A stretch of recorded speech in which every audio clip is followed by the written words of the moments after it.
প্রথম লেগের ম্যাচ জিতে বেশ ফুরফুরে বার্সা। ঘরের মাঠে দ্বিতীয় লেগে বেনফিকাকে আতিথ্য দেওয়ার আগে সব পরিসংখ্যানে এগিয়ে কাতালানরা। চ্যাম্পিয়ন্স লিগে দু দলের শেষ 5 বারের দেখায় বার্সার 2 জয়ের বিপরীতে একটি জিতেছে বেনফিকা, বাকি দুটি হয়েছে ড্র। বার্সার ডেরায় ক্রিশ্চিয়ান এরিকসন ও বার্নাল আছেন ইনজুরিতে। কার্ড জটিলতায় মাঠের বাইরে থাকবেন কিউবার্সি।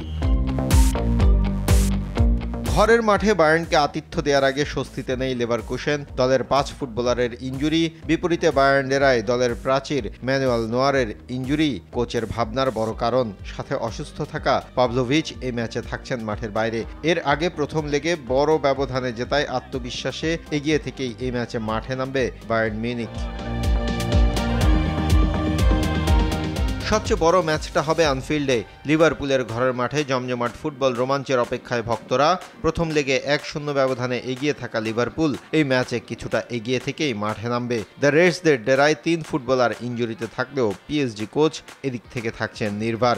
চ্যাম্পিয়ন্স লিগে 2 দলের 3 বারের দেখায় অবশ্য 2টি জয় লিভারপুলের, একটিতে জিতেছে পিএসজি। মাহফুজুল ইসলাম, RTV।